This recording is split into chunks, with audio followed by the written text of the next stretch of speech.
Hey everybody, welcome to another, wow, shook the camera, Fried and True stream tonight. I'm going to watch small chat tonight. I'm having a problem with my other chat, so if you type something in the chat and I don't respond right away, it's because I didn't see it. But I'm really excited about tonight. It's both, so the streams kind of go two ways normally. It's either something I'm going to try out with you guys and bring you along for the ride, or something I've done a million times. And in this case, it's kind of both. So star of the show is here. These are home dry aged steaks. They have been sitting in the back of my fridge for about 35, 40 days maybe. I forget exactly how long, but a long time. The bags are special. It's supposed to be a one-way membrane. They're supposed to be super cool, and I guess we'll find out. They look great, and so we'll get to that in just a sec. But first of all, let's move this out of the way, and we'll do our feature cocktail for the week, because I really want one, and I haven't had one in ages. So for cocktails this week, we're doing what's called an Aperol Flip. And if you've been in the LCBO any time in the last year, they're pushing the crap out of this stuff. It's an Italian liqueur. It's actually quite tasty, and it makes some really, really fun drinks. So we're going to do that real quick while we get started. So an Aperol Flip, and I'm going to use the Dillon Strawberry Gin that we had picked up out in Niagara-on-the-Lake. So it's 1.5 ounces of gin. You could use any gin for this. I don't think it has to be a particularly special gin for a flip. There are a couple of stranger ingredients. So right here, I'm going to put that in now, actually. So this is one of the things that you can put in a whiskey sour or any shaken cocktail to make it foamy is an egg white. So I have an egg white here that's just going to go in the drink. I also have a couple teaspoons of sugar. Normally I would use simple syrup, but there's already a lot of liquid in this drink, so in goes the sugar. We are going to have some lemon juice, about, I don't know, like 3/4 ounce maybe. Figure I don't want it super tart, so we'll do that. And Aperol actually has a pretty, see now the chat's going, kind of. Switch cams, hang on. See, I can't see the small chat, driving me crazy. Anyway, I'm just going to try and focus on the big chat, small chat tonight, so. Aperol has a pretty strong flavor, so you don't need a lot of it. I'm just going to use about 1/2 ounce here. Maybe a little bit more. And get that out of the way. So this drink it's a shaken drink. We're not going to shake it with ice just yet, because I'm going to give it a really solid shake to foam up the, you know what? Probably benefit from a little salt. Let's throw a little salt in here, just brighten things up. Oh, and bitters. Almost forgot. Orange bitters. Although, I'm not sure these are actually orange bitters. I bought these thinking they were orange because they had an orange label. But on looking at the ingredients, I'm not sure. But you definitely want some kind of bitters. I would use orange if you have them. Otherwise, whatever you got going is fine. So, let's hope this doesn't spray all over me this time. So just give it a good vigorous shake. You just want to foam up that. And it is going everywhere. Okay, so let's add the ice to this. This is not the best shaker. I'm kind of in the market for a new one.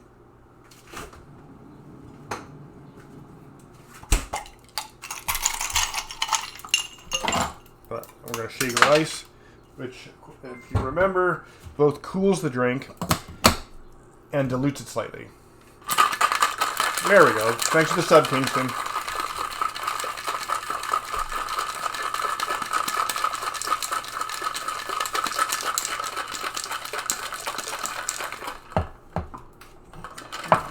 Actually foamed.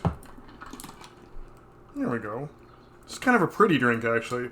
So this sort of is another drink in our summer drinks trend. We did the Christina Peachy. That was the first one, invented by Jay from the Beaver. We did the Sea Breeze, which is my favorite last week. And this is kind of a classic drink, Aperol Flip. Cheers, everybody.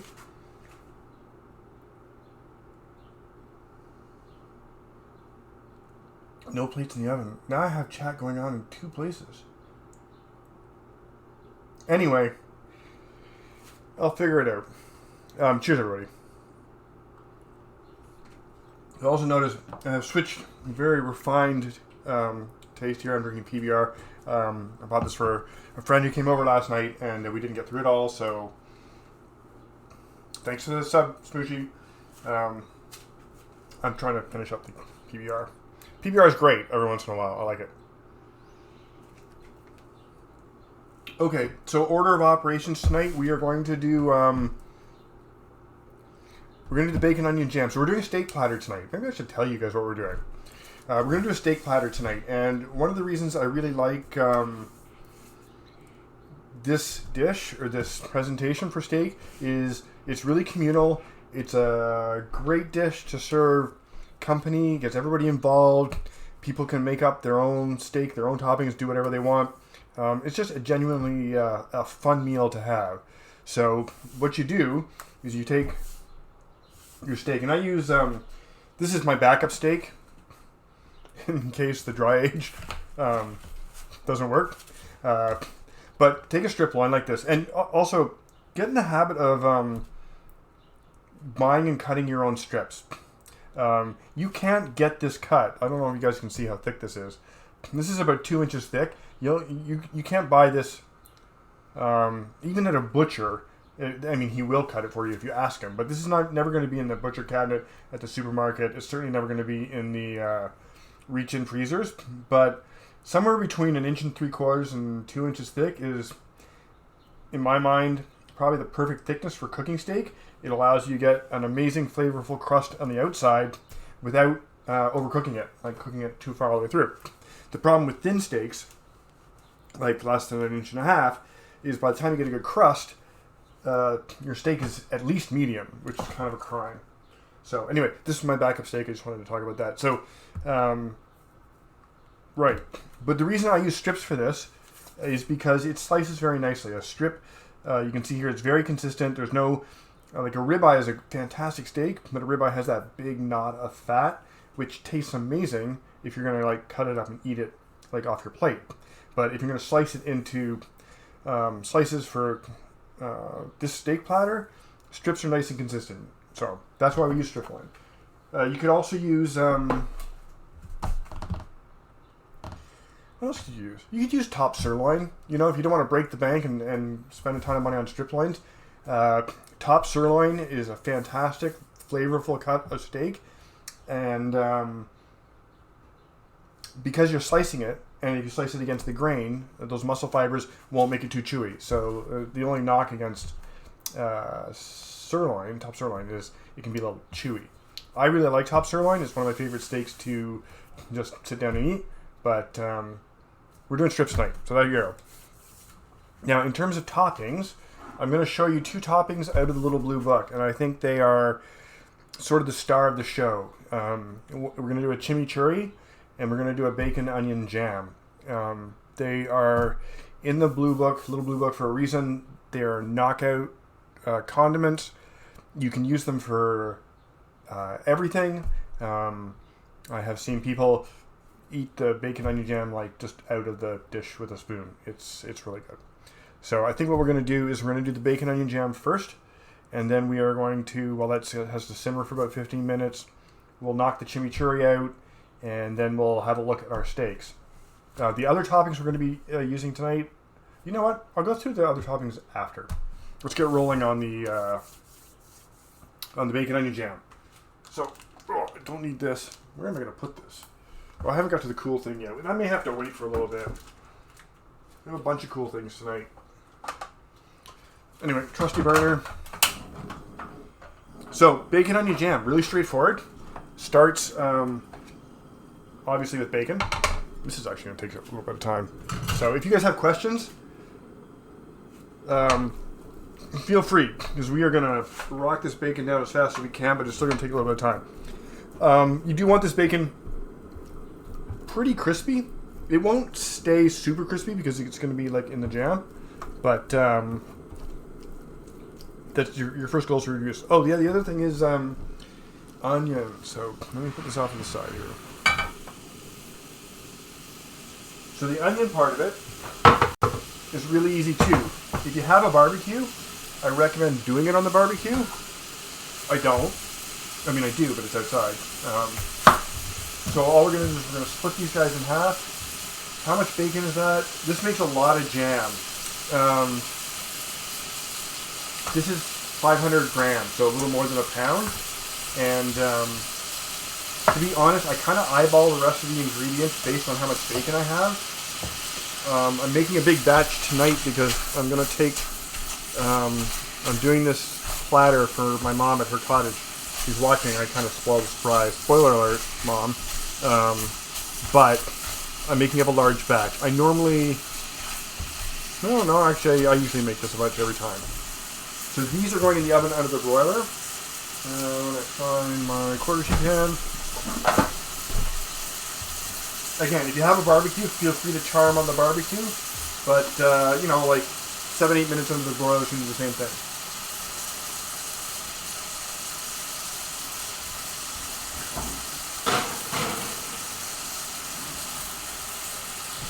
Alright, and before I forget, let's get a timer going for that. I think it was 7 minutes maybe. Can you guys see this? You guys can see it, okay. You don't normally have to crank the heat this high to do bacon. And you don't, like, when I do these streams, I usually, you know, I don't want you guys to sit around watching me do bacon all night, so I cook over a pretty high heat, and I really pay attention because everything's happening pretty quick. You don't have to do it this way, and I recommend you don't. You know, when you're cooking for yourself, take your time, relax, enjoy it. It's supposed to be relaxing. This is very relaxing for me, even though we're kind of like going a little bit fast.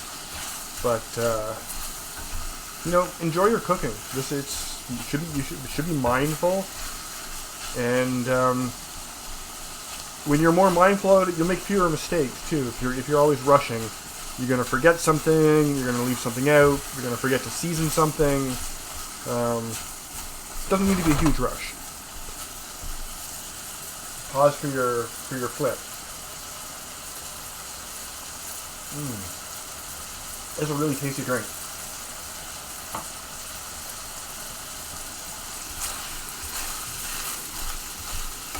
So while this is crisping up here, we can go through the rest of the ingredients for the bacon onion jam. So in terms of spices, I have here, what do I have here?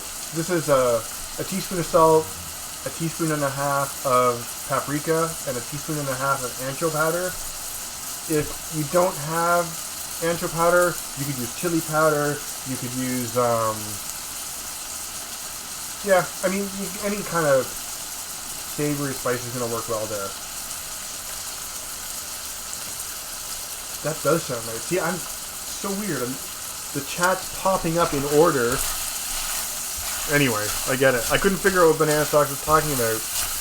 Man, that sounds like the life. And I'm like, okay, I mean, sure. But now I see the chat. Okay, that can be really distracting. Okay, also, so that's the spices for the jam. Oh, if you don't have confit of garlic, which is the next, no, I wouldn't use smoked paprika for this one. It's kind of overkill. But I guess if you've got it, why not? Why not use it? The flavors in the bacon onion jam are all very intense. So, actually, you know what? Maybe you're right. Sure. I would use a smoked paprika if I had it.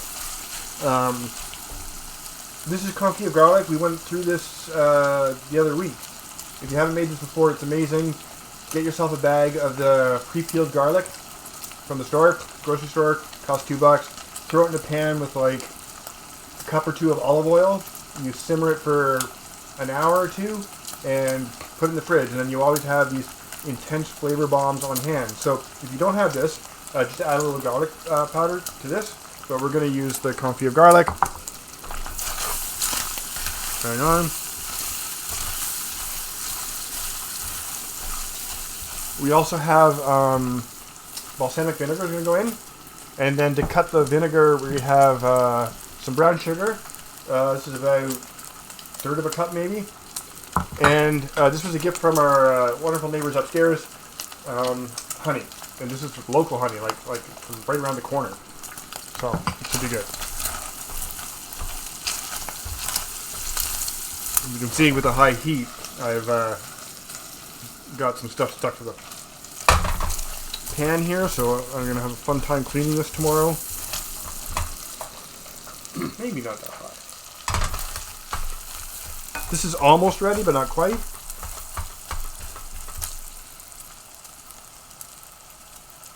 It would work with the jam.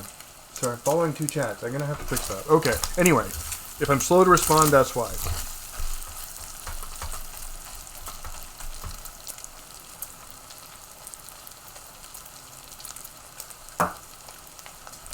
And if you were going to lay odds on whether I burn myself or say something is hot tonight, your chance is coming up because the onions need to be chopped, and I'm not going to wait for them to cool because we don't have time. Also, I'm just dying to get to the dry aged steaks and see how they turned out. Other ingredients, that's chimichurri ingredients we'll go through in a little bit, and the other toppings we'll go through in a sec too.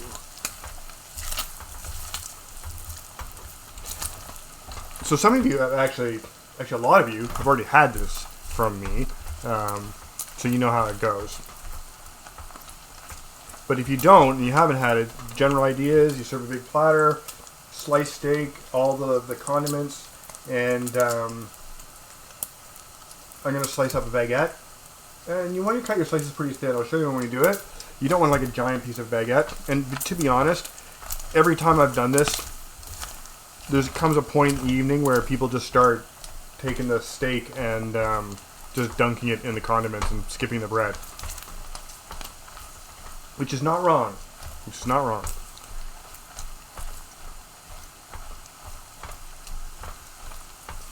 Okay. Almost there on the bacon. Almost there. I'm going to have a peek at my onions. Onions are ready, I think. They look ready. Yeah.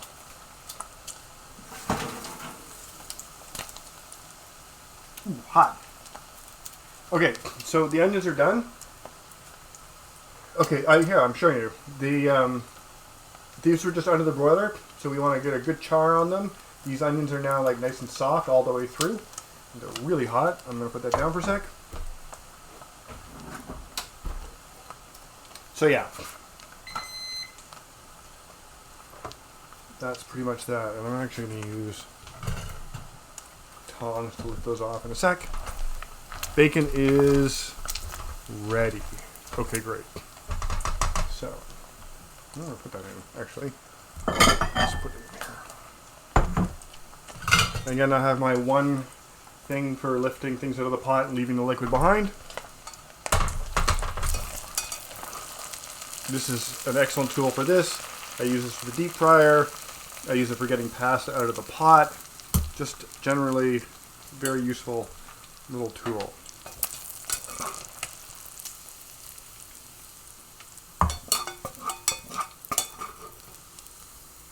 See, I have a lot of bacon fat in this pan here.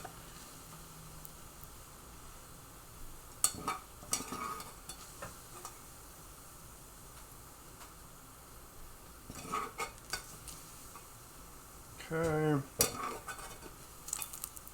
Lots of bacon. All right, and as with all your fats, you should get in the habit of saving them. So I'm going to leave a little fat in the pan because we're going to need it. But I also have like a little thing by the stove here to keep the bacon fat. Oh, added some bacon to it this time. I'll leave a little bit in the pot. Okay. Put that safely out of the way. Okay, now we're going to dice up these onions. This cooled down a little bit. Yeah, they're nice and soft all the way through. Are they? Yes. Everything's hot.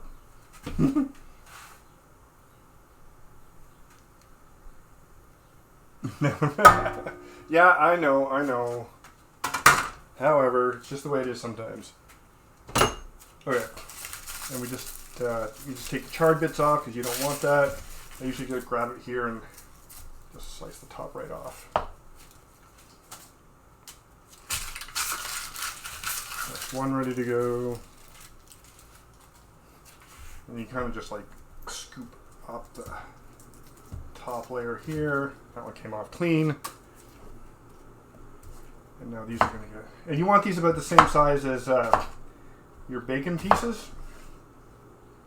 I really recommend, like, you know, waiting a little bit till they cool down before you just, depending on your tolerance for heat. I mean, if you work in the kitchen a lot and you have a high tolerance for heat, by all means, get in there right away. But it doesn't hurt to wait. Unless, of course, you're on stream and you need to hurry. Oh, my poor onion here. Get back together.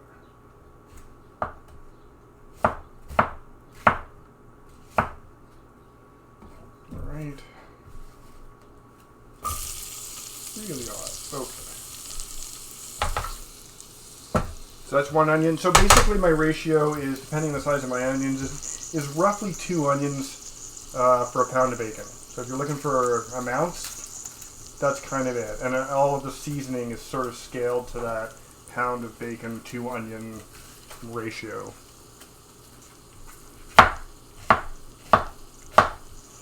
These are nice soft onions. There we go. Oregano in there too. So any questions so far? Even if I can see them? I guess I can see the questions.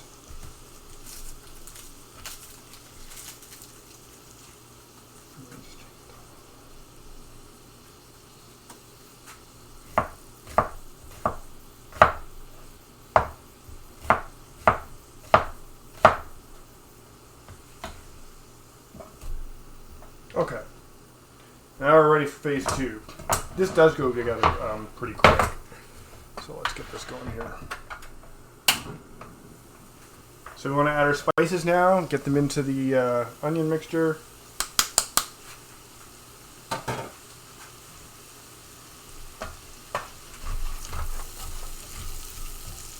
And we tell already we don't have enough bacon fat in there. Let's tip a little more in. So we just want to like sweat these down a little bit. They've been under the broiler, so they're already pretty soft. We just want to give them a little more color, kind of get things going. And we're going to pick up some of the yummy bacon goodness off the bottom of the pot.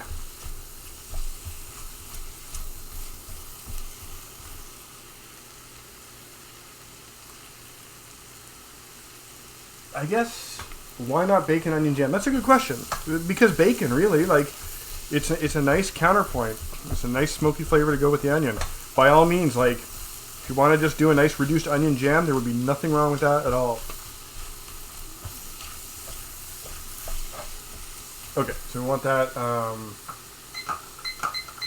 We're going to go for about 5 minutes on this. Yes, because bacon, you're right. That's exactly it.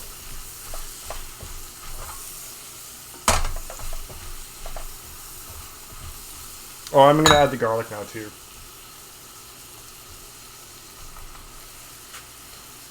And as I said, just a reminder, every time, I know I don't do this on stream, but you will make your cooking so much less stressful if you clean as you go. So I'm turning around just dumping stuff in the sink, but if I was cooking by myself, not on stream, every time I turn around and put something in the sink, I'd be washing it, it would go in the drain rack. Once you get into that habit, it won't take you any longer to cook, and at the end of your meal, the only cleanup you'll have to do is whatever you ate off of. It is a way better way to cook.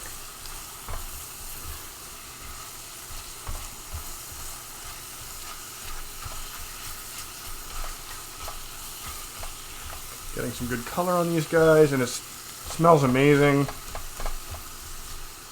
Let's get a big bacon onion piece there. I don't want him in there.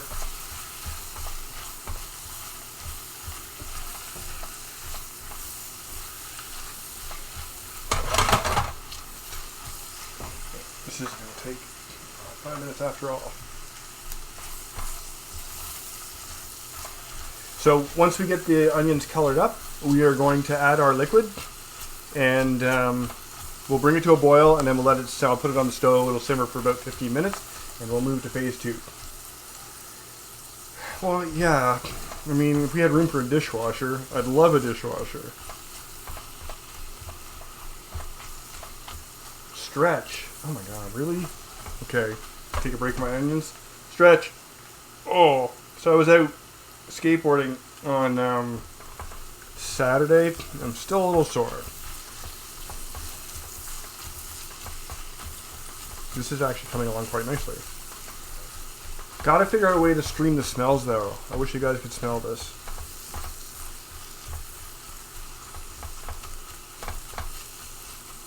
Okay. I can stop stirring for a second. Any questions as we go?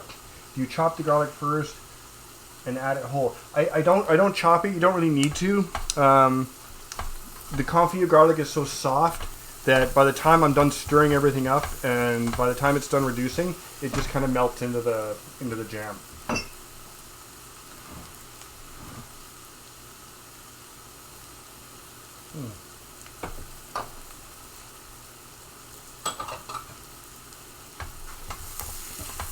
Like I don't know if you guys can see, but I can't. I think all the cloves are already broken up and long gone.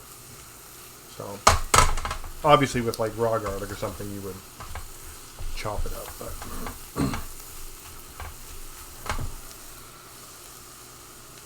actually, slowly down a little bit. Okay, almost ready for the next phase here. Start measuring that out. So this is a really nice balsamic vinegar. I think my mom gave it to me. But it's really nice. We're going to use a little bit of that. And you want quarter cup, which I seem to be missing. Here it is. So just here's my tip of the week. It's not really much of a tip, but for liquids you can use a dry measure and you'll be fine. You obviously can't use a liquid measure for dry ingredients. But there we go. So there's a quarter cup of the balsamic goes in. Let's put the sugar in there. And a quarter cup of this wonderful, we've been using this honey for everything. It's fantastic.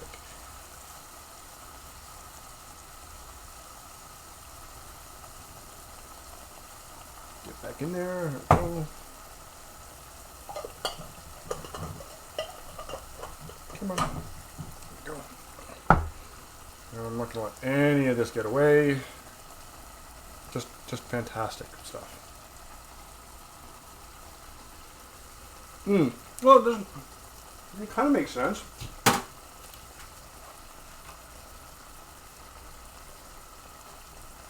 Okay, let's get this stirred up. Make sure I got everything going in here. I do. So we want to bring this to a boil, which is going to boil pretty fast, actually.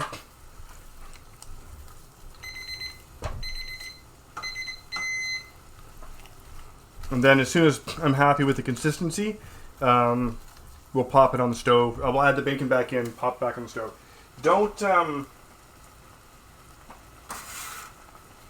You don't want to take this off the stove too soon, or you'll get kind of like a chunky sauce instead of a jam. It smells so good. And I'm actually going to let this boil for 3 minutes. Bear with me, because we have got to get to the steak. We'll be here all night.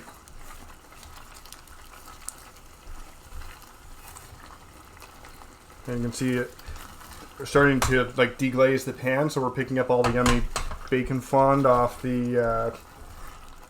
More about liquid versus dry measures.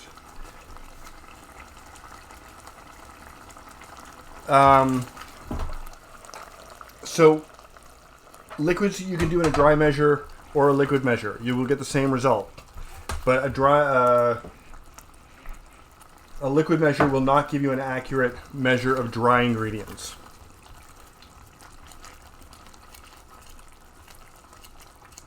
Also, it also sidesteps the whole question of you should be weighing most of your ingredients anyway. you know, particularly compressible ingredients like flour. However, that is a tip for another day.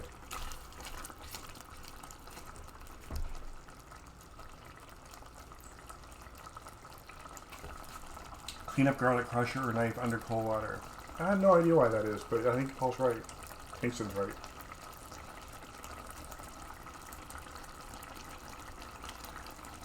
Well, it's not exactly math. I don't know.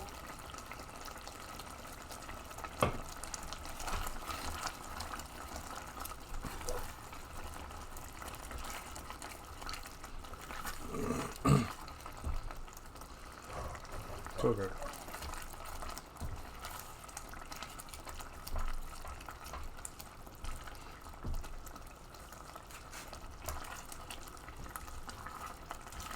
Yeah, I fell out of love with my garlic press. I have a really good garlic press. Show you guys. Another tip of the week. So this is a fantastic garlic press. Go back to here.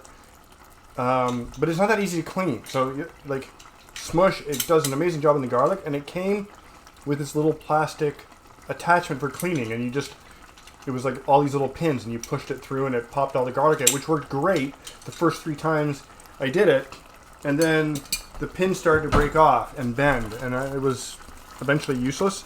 So now when I clean it, I sit there over the sink with a toothpick, poking out each hole more or less individually, which is not all that thrilling.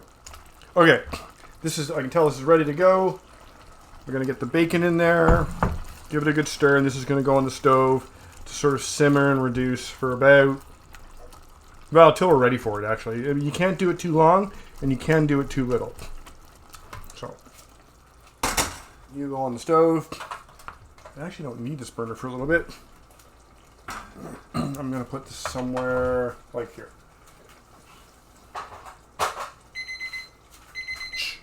Okay. Break time. Time for a little more flip. Oh, really? That's funny.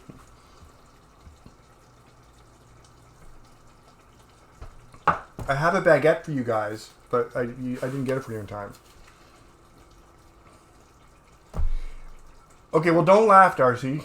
I'm drinking PBR. Every once in a while, I get like a craving for cheap-ass beer. And this is it. And yes, it doesn't taste like much, and it has this bizarre aftertaste, which isn't all that great, but sometimes I just can't stay away from PBR.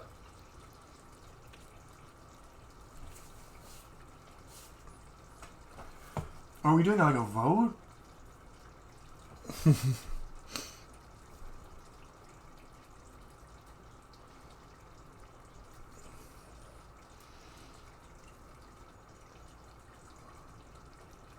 Welcome, Young.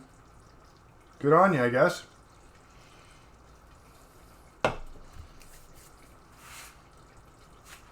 Yeah. I don't know what the vote is. Okay, so we got to move real quick. I want to knock this chimichurri together. It's really, really easy. I'm going to use my little mini chop that was a gift from my kids, which I use all the time. It's just a fantastic little tool. Hang on. Let's put this back to the bar cart. Okay, chimichurri. First up, this is the only time I use curly parsley. I have not burned myself yet. Come on. I don't know why this is. Somebody will know.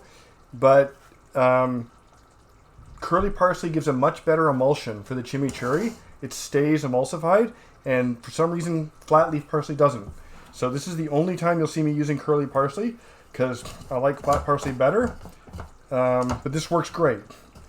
And I've kind of scaled this recipe to fit my mini chop. So basically I pack in as much parsley as I can. And I've got a little fresh oregano here. Don't sweat the oregano. If you can't find fresh oregano, it's not the end of the world. Lots of garlic. This is 5 cloves of garlic. 5 cloves of garlic. And what else do I want in this? Parsley, some little bit of salt. Let's put some salt in here. Maybe a teaspoon of salt. And some grindings of pepper.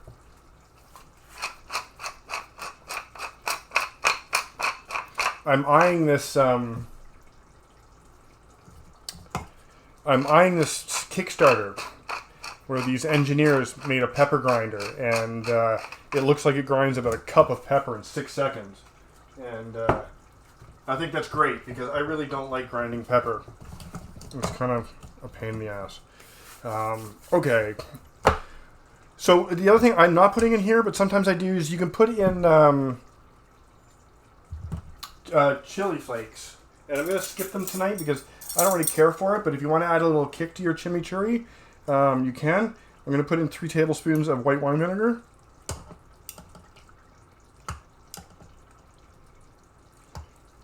And 3 tablespoons of lemon juice. By the way, there is no substitute for fresh lemon juice. I don't know what's in those like little plastic lemons that you can buy at the grocery store, but it is not lemon juice. It doesn't taste like lemon juice. And quite frankly, I'm surprised that plastic container can keep it contained. Okay. Now, the other thing here is for an emulsion, you want to, slowly drizzle it in while the blade's spinning. Yeah, we don't do that. Just bomb it in there.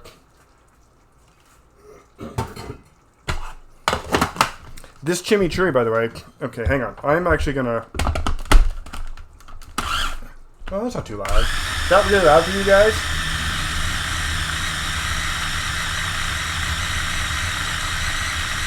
I hope not.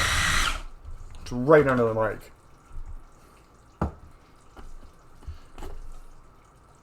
Well.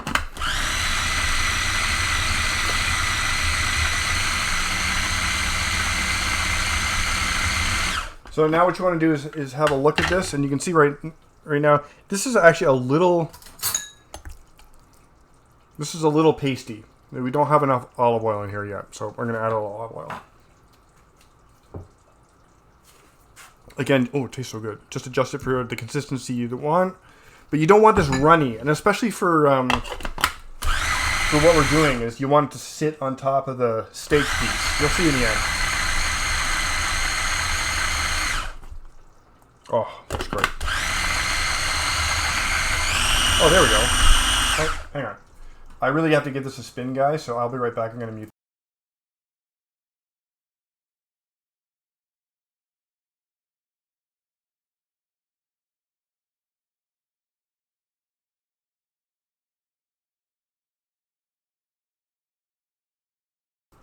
Okay, I'm back. This looks great. Very happy with this. So we're going to put some in our little presentation dish here. And actually, we're going to put it all in the presentation dish. There you go.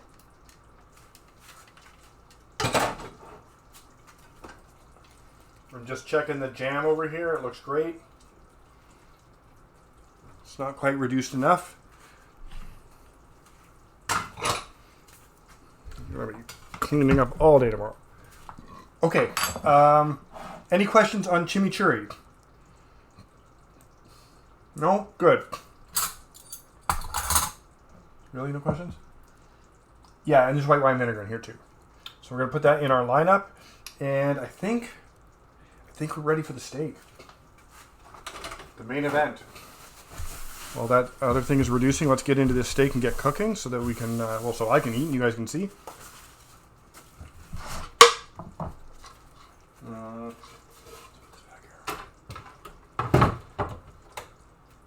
Okay, so let's go back to this and have a look. So these dry age bags are one-use bags. I got them online. This whole thing started when I saw it, an ad for them on Facebook. I've always, like, dry aged steaks are really expensive, and I'll tell you why they're really expensive. Because if you look at this,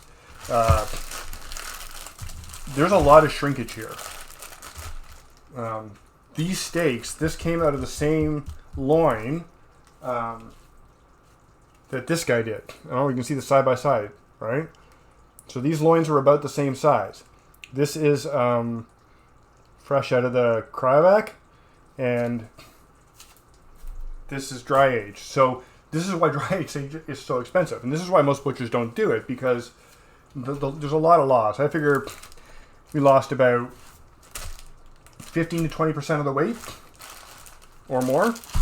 Yeah, maybe 20%.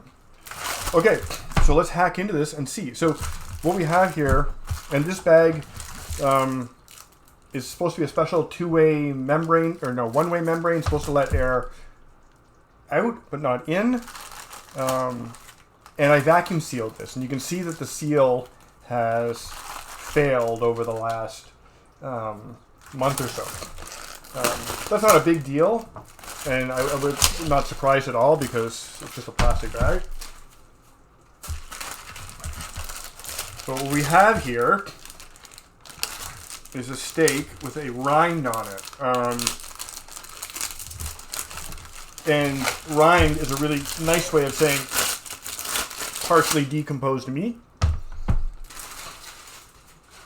But it's really no different than the rind on a cheese, right? It's just mold, and this smells amazing, by the way. It has like the most amazing nutty, complex smell. But we do have to trim all the rind off because you can't eat it. No, it doesn't. It's not funky. It's more. It's kind of like earthy. Like it doesn't smell. It doesn't smell spoiled. It smells like, just almost like a mushroom or something.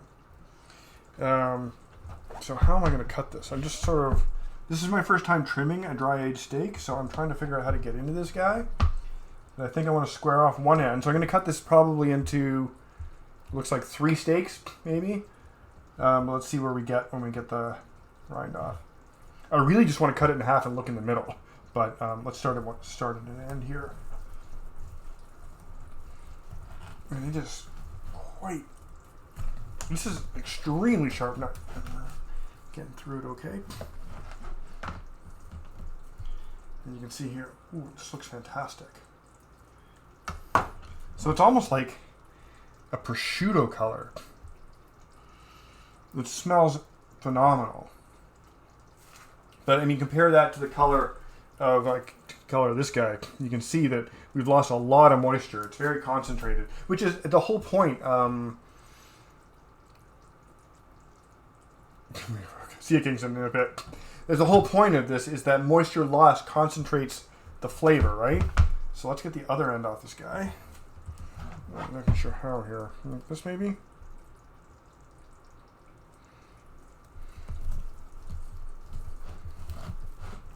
I do have a really big butcher scimitar somewhere, but I didn't dig it out for this. Maybe I should have. You can see we've got the rind just penetrated here too. So let's take off. Now we're going to do this. Very carefully take off some of the fat. There we go. We're going to have to take off the end here. And you can see this better be worth it because our yield on this guy is not going to be all that great.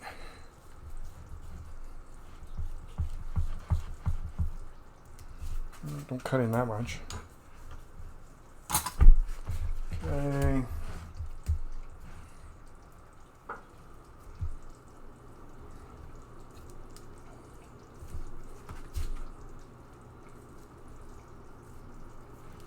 Just kind of glide the knife under the fat here. It's cutting quite easily now. Get off my bread.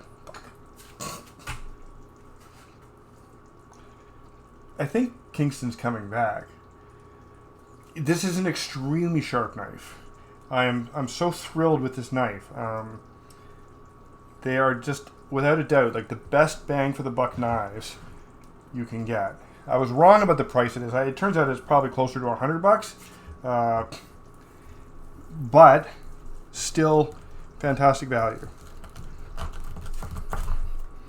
I'm only going to trim one of these guys. I'm going to leave the other one for later. I don't need all of them tonight. So what I'm going to do, by the way, is these will get trimmed, and then we're going to eat one tonight, and then the other ones will just get popped back in the freezer. Not back in the freezer, into the freezer.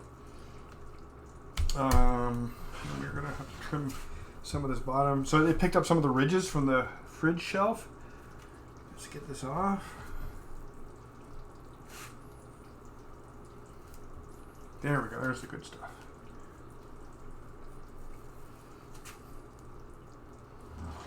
But you can see the cost of dry aging. So the other thing too I meant to say is that,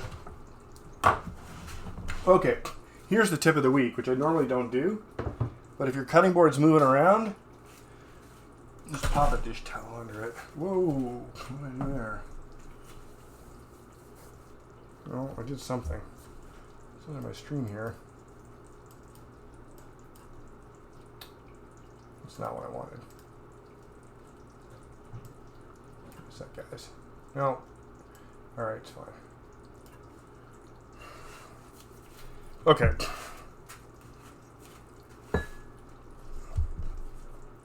I'm leaving as much fat as I can, but I also have to take the rind off, right?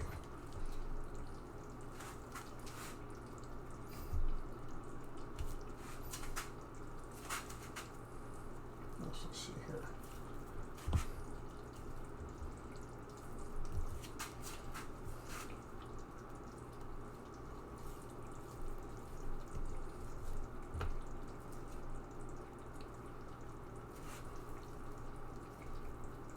Also, watch your fingers, obviously, when you're doing something like this. I know it looks a little risky, but it's really not. I can feel where the knife is. I do not want to open my palm up. So I'm being careful. Okay,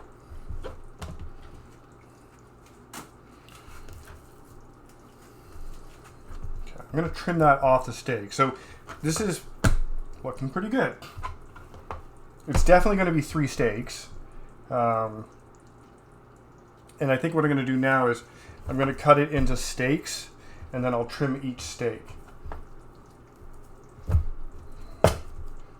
So, yeah, these are going to be about... These are going to be about 1 3/4 inches thick. Let's see what happens.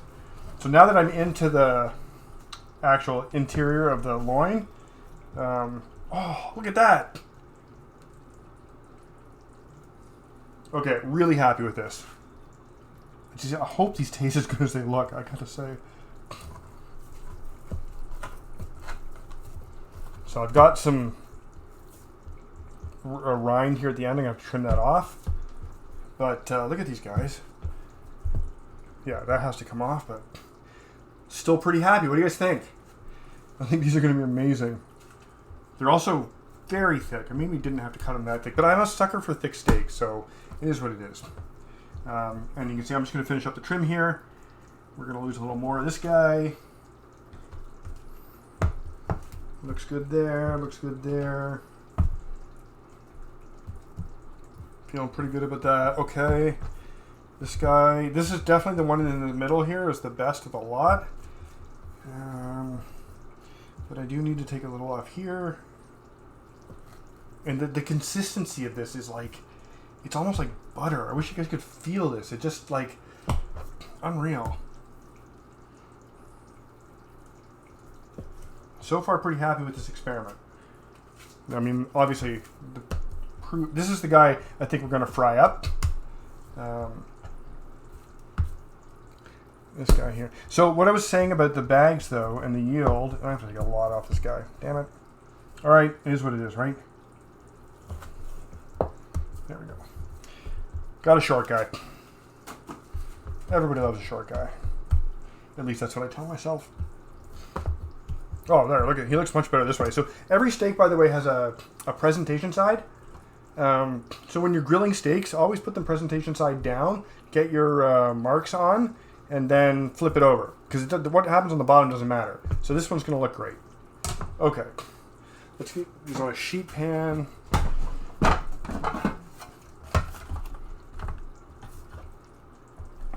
And while I'm thinking about it, there is one more thing I want to say. I'm trying to get it out.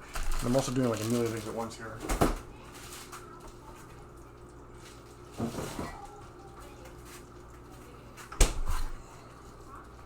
Okay, so we got the chimichurri, we got the drink, got the steak. Looks amazing. Okay, and which one we're doing? This one. Okay. Let's just do it real quick. I'm going to show you guys the jam too. Let's have a look at that. So our jam looks fantastic. It smells unreal. I'm going to let it go a little bit longer, but I'm going to basically turn it down, just let it simmer until I'm ready to use it. Yeah. This can go away for now. Yikes. My poor sink. Okay, now let's get to the other cool thing, which is my indoor grill. So, yeah, I'm still looking for a good overhead camera. I hope it's not too distracting. Okay. So this, which I think I unboxed last week, is a countertop grill. Now I have used this a couple of times already, and I'll tell you right now, it is not an indoor appliance. Really. I mean, I cooked a couple of fatty burgers on this and filled the apartment with smoke. I'm probably going to do it again with the steak tonight, but I'm still pretty happy with it.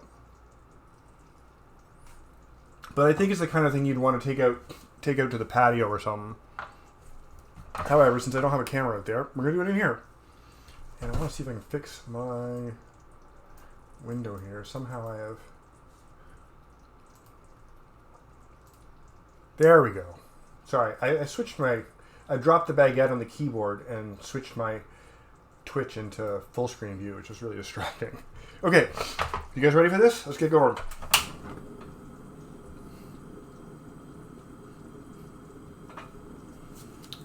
Oh, and what I've been trying to get out about the stupid bags is that normally, and you saw what happened when you had to trim all that rind off, normally when you dry age meat, you do the whole primal cut. So it would have been the whole strip loin in the bag.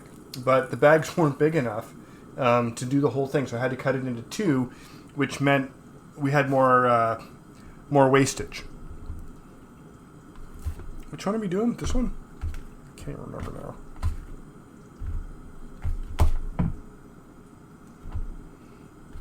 So this one here, this is a perfect example. This is what I would call the compromise cut, because I like my steak rare, medium rare, and Banana Socks likes it a little less than medium. So this steak is perfect for us because it's narrow at the one end. This will easily feed two of us. So when this goes on the grill, I get the rare end, it doesn't cook quite as fast, and Banana Socks gets the other end. But that's not the one we're going to cook tonight. Hot. Alright, and now, any questions on cooking steak? Well, yeah, I've done steak a couple times now, but I don't know if you guys can see how thick this steak is. It's absolutely nuts. It's going to take forever to cook. So first of all, here's the secret to cooking perfect steak, and you can't do it without it. It is a really good instant read thermometer. These have come way down in price. I mean, this model hasn't, but you can buy a good instant read thermometer on Amazon for like 25 bucks. These are significantly more, and I got it a long time ago. Yeah, it might be. I don't know. Is it still sunny out? Oh yeah, it is. So, okay, I'm going to crank this heat up. We're never going to get done tonight. So basically, I'm going to flip this guy every 2 minutes. Yeah, you cannot go wrong with this. I use this for everything. And this goes up to like 500 degrees, so I can use it to measure the oil in the deep fryer. But maybe he'll start. This could be his incentive, because quite frankly, like, having a couple of cool gadgets is a good incentive to cook.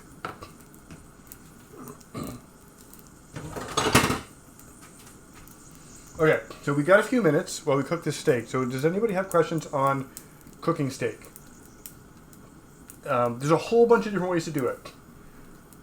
But your goal, whatever method you use to cook steak, is to have the internal temperature at the temperature you want, which in our case tonight is going to be around 120, and to have a nice crust and not have it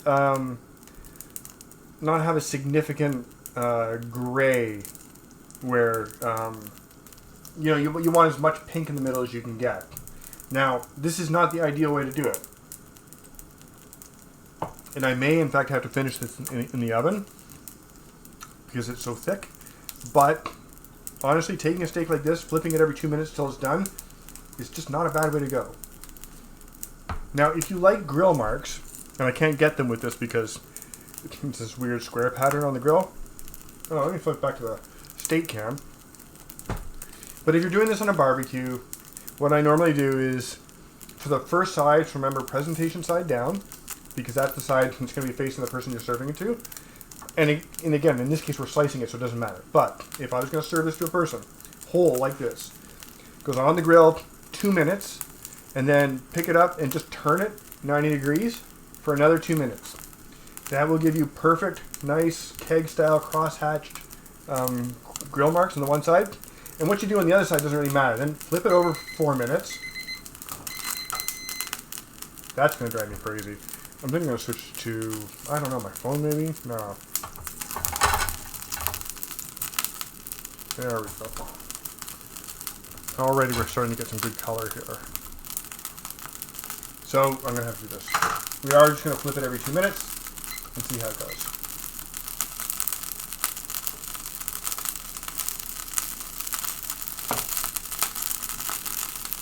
And I can already tell I'm about to fill the apartment with smoke. As I said, this is not an indoor appliance.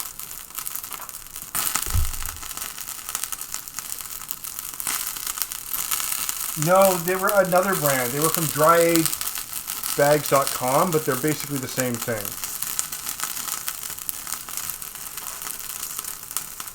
Oh, this is going to be fun.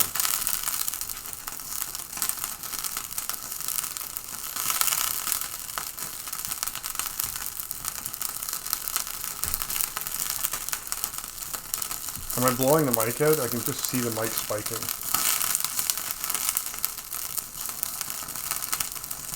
Is that too loud for you guys? Do I have a fire extinguisher? No, you know, we really should get one.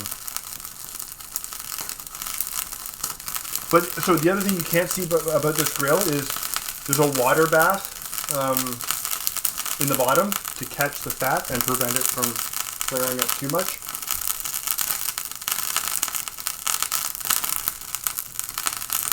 But this is going to be exciting because I'll tell you right now, yeah, it's a very high flame. The inside of this sucker is still 55 degrees. So we're going to go to plan B here. I'm going to get a good sear on the steak, and then we're going to pop it in the oven. Otherwise, we're going to be here all night. So in terms of cooking steak, you can do what I'm doing here now, which is a classic method, which is getting your sear on and finishing it in the oven. This is what they would do in a restaurant. But the easiest way to cook steak if you're at home is called the reverse sear method. And it is exactly the opposite of what we're doing here, where you would put it in the oven. So if I was doing this reverse sear, this would go in the oven until, you know what, I want to get it like over here. If I was doing reverse sear, this would go in the oven until the internal temperature was about 115, maybe 120. And then I'd whip it out and either onto the barbecue or into a ripping hot cast iron pan for your sear, 1 minute aside, and you will have perfect steak every single time. It does not matter how you get there. It does not matter what method you use to get the interior temperature to 120 before you sear. You can sear first, you can sear after. You can do these in the sous vide. Like I could vacuum bag this and drop it in the sous vide for an hour and a half. What flammable object? Me? I'm not flammable. I mean, a little bit. Apparently we have a flammable object, but I don't know what it is. Dish towel. Oh, this is nowhere near the fire. We're good.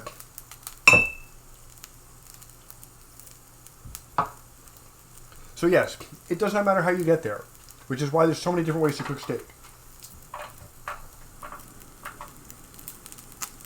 But we are going to have to finish this in the oven because there's just no way I'm going to be able to cook it this thick on the grill.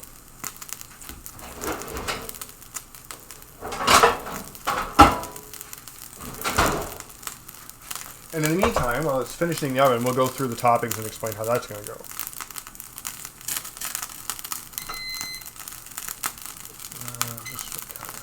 Okay. Look at that.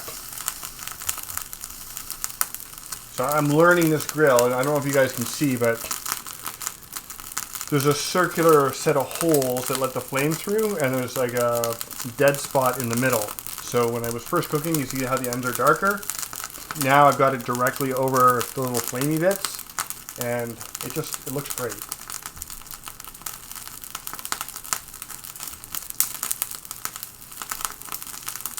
Still getting a little bit of a flare up here and there, but not too bad. Also, I'm going to do these steaks.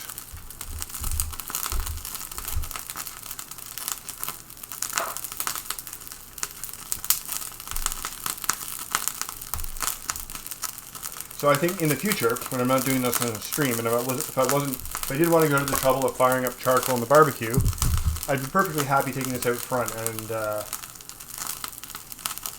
and doing it up front. And we're going to go back. The pins are just coming on perfectly. Yeah, I think we're doing great, guys.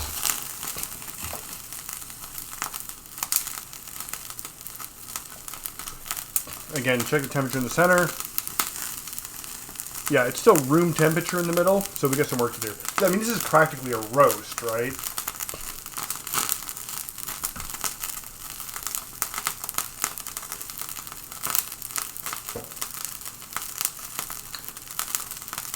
Banana Sucks, can you do me a favor and come out and turn the fan up to 3? It's already set in the right direction. Just boost them both to 3.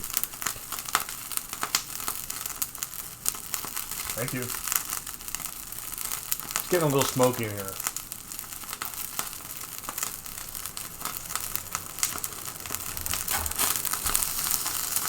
Okay, I don't know if you guys can see that, but look at that crust. You can't get this. You can't get this in a cast iron pan. There's something about a flame grilled crust, whether it's gas or barbecue, or sorry, gas or charcoal. This is just great. Very happy. I do need it to hurry up and finish though.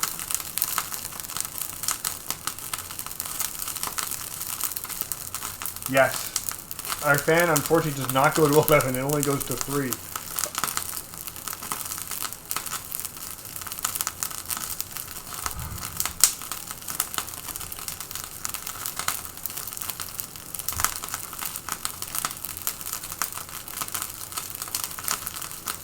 How's it going on the second floor, guys? Is your stuff working out?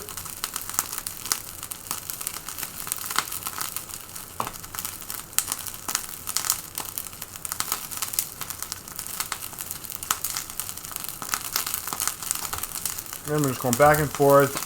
I wish you guys could see though. Here we can lift it up to the sizzle. It just looks great.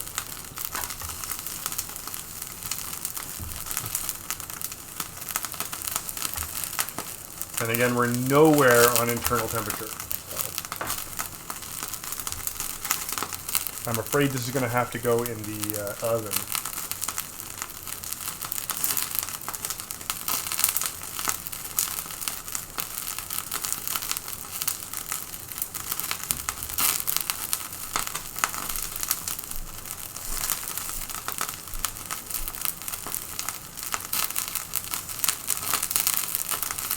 Oh, we are running late tonight. Alright, well, it just is what it is, guys. I'm going to push this crust as far as I can. But we have some beautiful color on this, guys. I don't think I'm going to need my backup steak. This looks amazing. It smells fantastic. And even though it started off like with that butter consistency, it's quite tender and quite juicy. The other interesting thing about this too is this has not shrunk nearly as much as a non-dried steak because all of the all of the moisture loss is already, a lot of it's already happened, so I'm not losing a lot to the grill. Oh, almost there. Almost ready for the oven. Can you guys see that?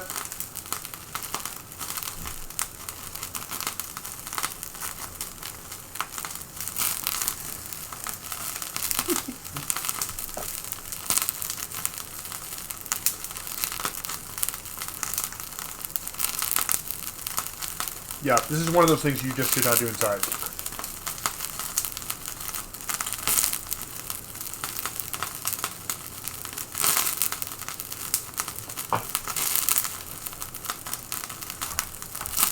Okay, this side is done. I love the color on that. I'm not going to push it any further. This is our presentation side.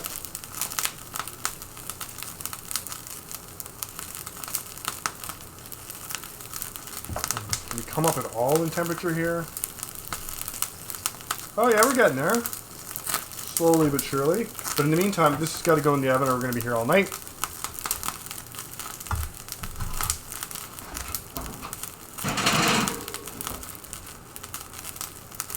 High temperature there. Jam is simmering. This goes off. I'm just going to move this off to the side very carefully. And we'll talk about the toppings because we got a little bit of time. I'm going to check the steak, and what do you think? Probably not for like 7 minutes at least. So stick around because it's going to take a little bit of time. But I'm going to go through the toppings now, or condiments, or whatever you want to call them. And we put the bacon, onion, jam in here a little bit. Oh, God, it smells so good. Okay, hang on. And again, I have my one utensil for getting things out of pots when I want all of it.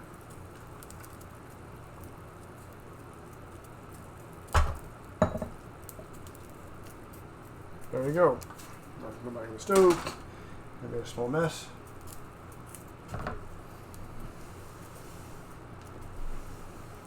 I don't know if you guys can see what that looks like, but I hope, there we go. I hope it looks as good as it tastes. I know if Frisian were here, she would be digging into this with a spoon as soon as it was cool enough. Okay, so these are sort of, to me, these are the stars of the show. We've got our bacon onion jam, and we've got the chimichurri. And these are not just for steak. Chimichurri, this stuff goes on everything. We used to keep a squeeze bottle of this in the fridge, and it just went, and that and a salsa verde is great on everything. So two fantastic condiments. I guess they're condiments, they're not really toppings. But you do want a little variety. I like a little variety. So we're going to put the starring rolls, and here comes the supporting cast. So first of all, we have a horseradish cream. So this is half a cup of horseradish and about a tablespoon and a half, half a cup of sour cream and a tablespoon and a half of horseradish. This is also really tasty. If you have time, or you see it in the grocery store, this works it works better with creme fraiche, but it's not that easy to get and it's a pain in the ass to make. So you can make creme fraiche really easily with a cup of cream and about 2 ounces or 2 tablespoons of buttermilk, and just leave it in a warm place for overnight, and you'll have creme fraiche. But if you don't want to go to that hassle, and I forgot to do it last night, sour cream works great. So that's that. This is egg yolk. Just straight up three egg yolks here. Now, what I do with these is, and I do the same thing with egg yolks for Caesar dressing, is you take the whole egg and you drop it in boiling water for about 60 seconds. And that gives the yolks just this wonderful creamy consistency that they don't have when they're completely raw. But, I mean, don't kid yourselves either. This is basically raw egg. It tastes amazing. If raw egg isn't your thing, I get it, but you're missing out. So that's one of our other toppings. And we did this for my brother and his family. And they have my nephews, 2 great kids. you wouldn't think that kids would go for raw egg. I just made a mess. But somehow we convinced them to try it, and they loved it. It's a taste sensation, I gotta tell you. We also have, this may seem a little weird, this is a sour cherry jam. Not a savory jam, this is straight up a sweet jam that you would put on toast, and it goes really well too. And finally, the simplest of all, this is just salt, but these are the big sea flake crystals. And again, all salt tastes the same. It doesn't matter whether it's this salt or, well, iodized salt kind of tastes like crap because it's iodized, but normally salts taste the same. So you take any salt, dissolve it in water, nobody can tell the difference. However, the way the salt interacts with your tongue is still a thing. So these big crystals, you put them on a piece of meat, when you bite into them, you get that little bit of a crunch, and just the salt hits your tongue at the same time, and yeah, it's just great. So all salts taste the same, but the way they interact with your taste buds is not the same. Something to think about. Okay, I still have 2 minutes to kill before I can check the steaks again, and I know they're not going to be ready. I know they're not going to be ready, but I am hopeful. Oh, we can cut the bread. Let's do that. Sorry, I'm being careful I don't knock over this very, very hot grill.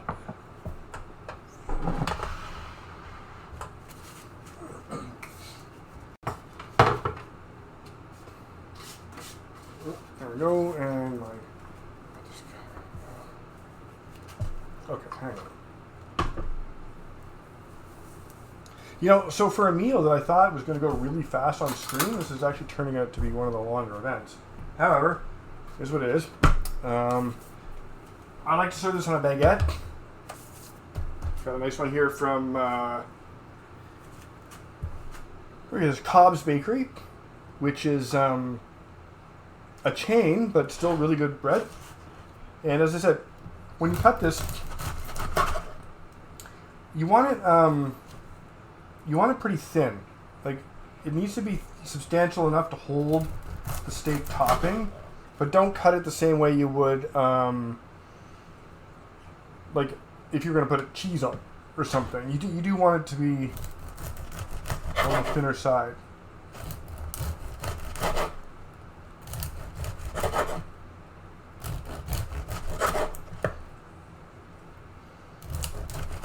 I don't have to cut up too much of this.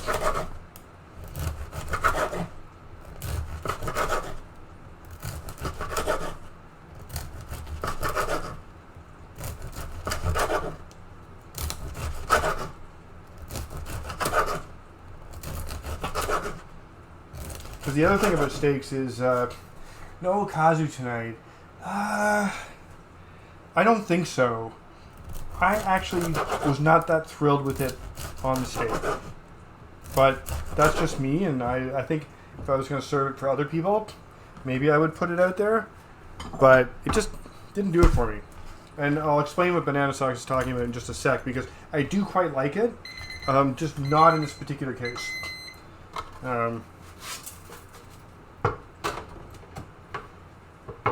So this is what banana sauce is referring to, and this is a fantastic condiment. You can buy kind of in specialty grocers and stuff like that. It's made here in Toronto by a Japanese person from Japan, Japanese immigrant who lives here now. He's Canadian, and it's fantastic. So if you want to make like a quick stir fry or ramen or noodle dish or anything with a sort of an Asian umami flavor, this is your go-to. I didn't love it on the steak, which is why it's not out tonight. But you might. I don't know. Okay. Let's check the steak. It's not done, but I'm hopeful.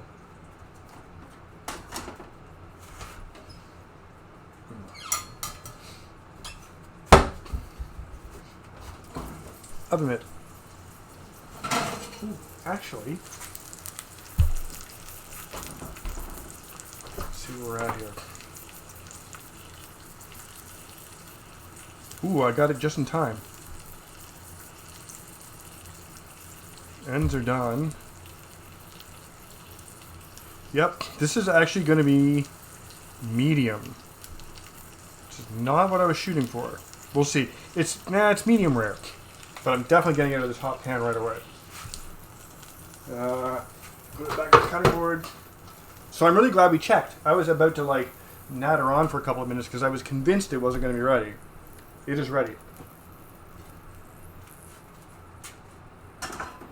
Okay, now it does have to rest. So guys, when your steak comes out of the frying pan or off the grill or out of the oven or wherever you finished it, do not cut into it right away. It won't be good. The only exception is if you sous vide it or you did the reverse sear. So, all right, let me back up, get it right. If you do the reverse sear, so you brought it up to temperature in the oven, and then you throw it in the pan, then you can cut into it right away. Or if you sous vide it, obviously, because it's just been sitting there for an hour or two at the right temperature. But if you did what we did and you fried it and finished it in the oven, it needs to rest. And so we're going to let this, we're going to cheat a little bit and go, say, 5 minutes. But honestly, general rule of thumb, especially when you're barbecuing steaks, is a steak should rest for as long as it was on the grill. So if it took you 10 minutes to cook it on the grill, it should rest for 10 minutes. However, we're going to cheat it a little bit. It feels medium, so we'll see. Tastes amazing. Now, I didn't salt this before I did it in the frying pan because of all the condiments, and I didn't know at the end, this is the one time that I won't necessarily salt a piece of meat in the pan. Not because it doesn't need salt, it will, but I don't know what people are going to do with it after. So I don't want to over salt it. The chimichurri has a lot of salt in it. The bacon onion jam has a lot of salt in it. The salt has a lot of salt in it. But if I was going to do it with egg yolk, I might sprinkle a bit of salt on it and then the egg yolk. We'll see. I'm dying to cut into this. I can't wait 3 minutes, but I have to. Here's my knife. I can clean my knife in the meantime. Give me a sec, guys. Sorry.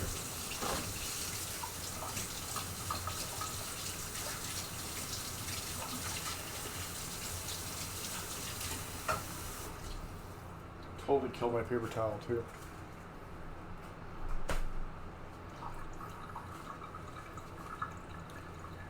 So, one of the reasons I'm extra careful about grabbing a cast iron pan out of the oven with the oven mitt is one time when I wasn't paying attention, I got distracted, or I don't even know what happened, but I literally opened the oven, 400-degree oven, with my bare hand and grabbed a really heavy cast iron pan and lifted it basically halfway out of the oven. And then I didn't want to drop it, so I ended up holding onto it just long enough to put it on the stovetop. That was a bad mistake. Not recommended at all.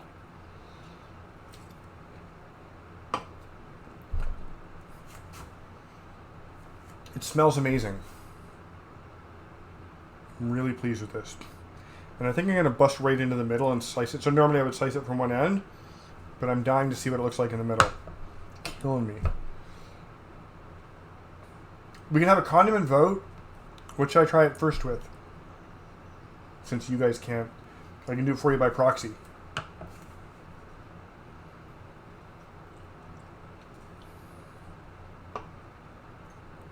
Yeah, I'm working on it. Oh, right, the avocado. Oh, the cheese. I have cheese somewhere. Yeah. So here, another topping. So Banana Stocks is right. I don't have avocado out tonight because I'm allergic to it. I'm sure it tastes amazing. This is a Camazola, but any strong, soft cheese. It doesn't have to be strong. You could, a triple cream brie on top would be amazing. So yes, cheese is another topping. There we go. See, cheese.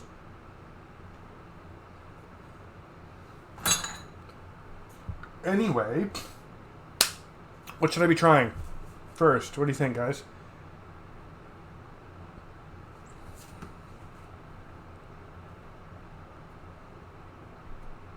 I'm really trying to be patient. 90 seconds. And quite frankly, 5 minutes isn't long enough, but...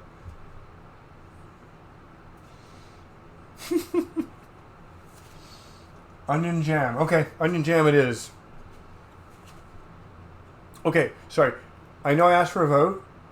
However, I am going to try it with the salt first because I really want to just taste the steak, and I know what the other steak tastes like, so I don't need to cook one in comparison. So I'm going to do it with just a little bit of salt first, and then we'll see where we're at. And I'm not going to do it on bread. I'm just going to take a slice of this, try it with a little bit of salt because I want to see how that is. 45 seconds. I also have to decide which one of these steaks I'm taking up to the cottage.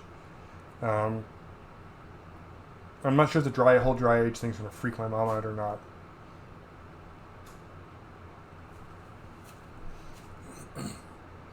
The other thing too is that I just realized is because when you trim the rind, you take a lot of the fat off. So this actually didn't have a lot of fat around the edges. Not quite sure how to handle that. I didn't trim the strip loin at all before I put it in the bag. So it's like what they call packer trimmed, which means so a butcher will trim a piece of meat for sale and take a lot of the fat off, like because some pieces of meat have a ton of fat on them. Okay. What do you think? We should go for it? Okay.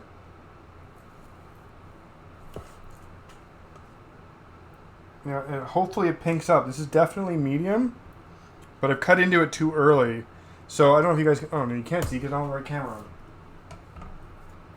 So if we wait a sec, this has not finished resting. Oh, actually, it doesn't... It looks kind of... This is going to be actually medium. I know it looks a solid medium. This will pink up. This steak, when you cut into your steak, if it looks like this, you have not let it rest long enough. However... It is not a perfect world, so we're just going to go ahead and cut a couple slices of this and see where we get to.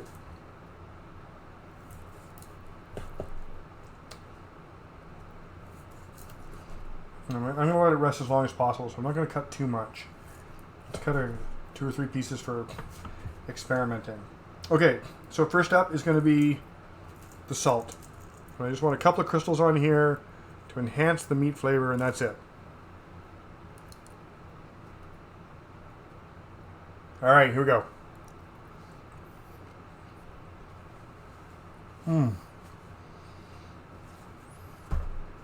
Wow.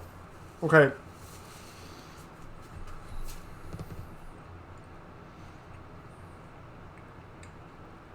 So the dry aging experiment is a success. That is night and day better than the steak straight out of than this guy. This is a fantastic steak, and I love these. But wow, this is like I can literally feel my taste buds. It's like exploding. Like it's a weird feeling. I'm just gonna slip one of these out to banana socks. So maybe I'm not. You know. Maybe it's just me, and I'm like not impartial. But give me 2 seconds. I'll be right back.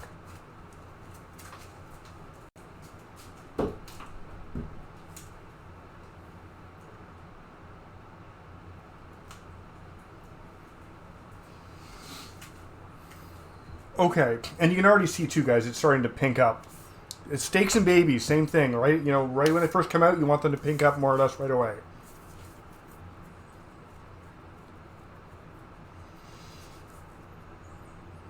Yes. Well, guys, I'll pass you one of the dry aged ones before I put them in the freezer. I have a lot of it. Okay, so now we're down to topping time. I'm going to just quickly cut a couple more pieces here, and look at the difference too. And again, it hasn't rested long enough.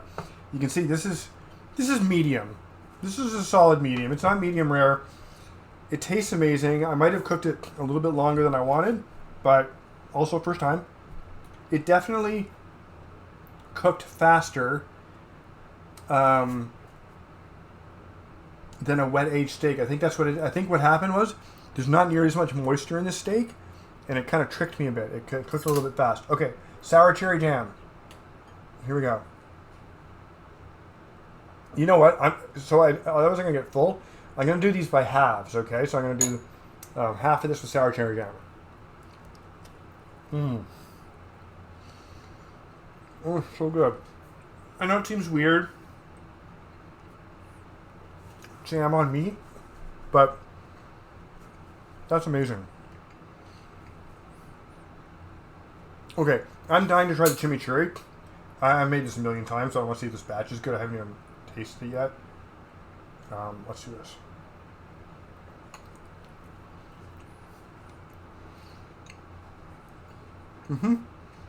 Same as I remember.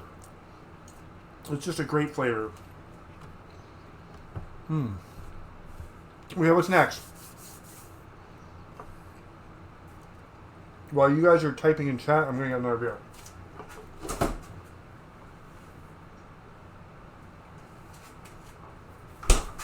Actually, out of the PBR. Okay. We don't have a thing here? Taste as you go. Okay. The egg yolk. Okay, so for this piece, I am going to add a little salt. Because as I said, I didn't salt the crust of this guy. So I feel like it's going to need just like a little bit of a boost here. And a little egg yolk. Where are my spoons? And I think I'm going to have... Oh, actually, I can do half. Look at that.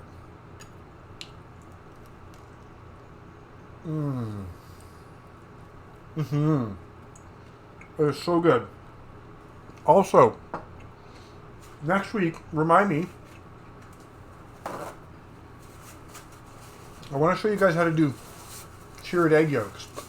Because, so this is just a straight raw egg yolk. As I said, I coddled it for like a minute. But the other way to do it is you can cure the yolks in sugar and salt. And so if you cure them for about 16 hours, not quite overnight, they have an amazing texture, and they're like spreadable, I guess, which also tastes great.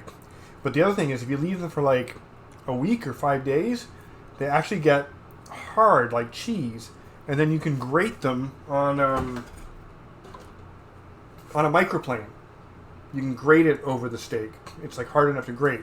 Also tastes amazing. Okay, I'm going bacon onion jam next.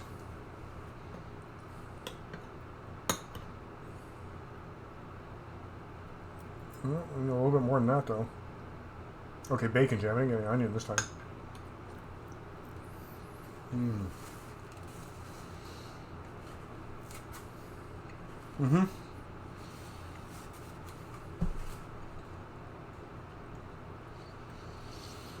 It's really good.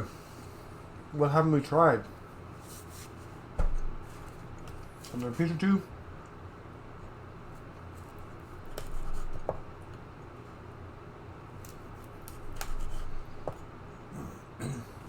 Okay. I'm gonna try... Oh, the horseradish cream. I haven't done that yet. Out of spoons.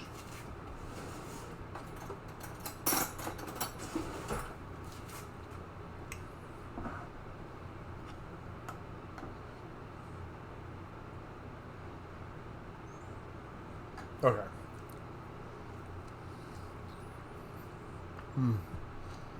So, again, the nice thing about doing this as a meal for people is all of these tastes are pretty different. They're not, none of them are the same. And now that I think about it, one of the things I do with charcuterie platters is I would serve a big bowl of gherkins, like as a palate cleanser in between. And I think I would do, next time I do this, I'm going to serve it with gherkins just to cleanse your palate in between. Because these are all very, very different flavors, which makes it really, really great for people to try and eat. And I know that last time I did this for cousins and nephews, not cousins and nephews, my brother and my nephews, they were like mixing and matching. You know, there was a little bit of egg yolk, and then I'd added some bacon jam on top. And invariably, people get to the point in the evening where they're just taking pieces of meat and dumping them in the condiments. Yes. I'm not sure how that would fly. I mean, some people don't like raw egg. I get it. I also think you're missing out. Okay, so guys, that's kind of it. I'm going to try one more with the cheese here. I haven't tried that yet. But we're getting down to it. And I'm sure Banana Socks is hungry. So I'm going to get on that as well. Carve up the rest of this guy. So things I would do different next time. Now that I've cooked with the dry aged, I know the timing better. I wouldn't. I think that I would. Oh, actually, I don't know. That's a solid medium. I would like to try this rare, so next time I'll know. But other than that, even medium, it tastes fantastic. So I'm very happy with the way things turned out.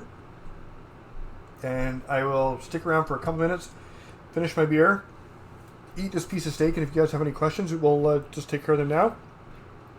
Otherwise, have a great night. It's really good with cheese.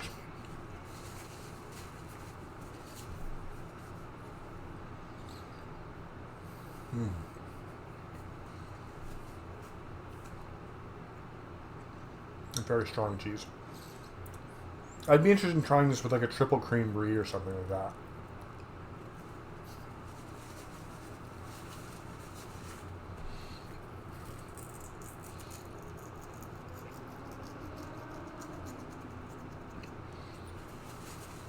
Okay. So, longer stream than normal, which surprises me a little bit. But if you guys don't have any more questions, I'm going to sign off and go eat. Thank you very much. Thanks to everybody who subscribes. Thanks to everybody who follows.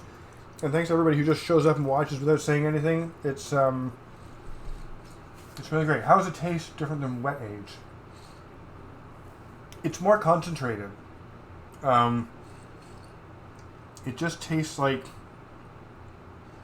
It sounds bizarre. It tastes more steaky. Like... It's just concentrated. It tastes concentrated, but in a good way, not overwhelming. So there's nothing wrong with wet aged meat. I eat it all the time, but I will definitely be doing this again. And it's quite economical because the cost of dry aged meat is crazy expensive, and there's a good reason for it. It takes a lot of resources. There's a lot of wastage. I get it, but worth it. Okay, guys, I'm out. Thanks again. And, we didn't talk about next week. What's next week? I don't know yet. I got a couple of ideas for next week. So I scored this. Here's another cool thing. 2 cool things this week. This is a pasta extruder. So this does... unlike the roller and the cutters, this makes it extrudes it, so you can make like fusilli and rotini and macaroni and stuff. It just literally shoots the pasta out and you cut it off. I've only tried it out once, with sort of mixed results. I got a lot of playing with this to do, so I don't know if I'll get this done by next week. But also somebody said warm bread chicken salad, so I think we'll do that next week because that's a really fun one. And I think I actually already said that we're going to do that next week. So. Next week, definitely show up. The warm bread chicken salad is a fantastic meal. It's super easy to put together. It's an all-in-one thing, so you can just slam it in the oven and serve it, and it tastes great. So, anyway, good night, guys. It was nice doing this for you guys, and we'll see you next week.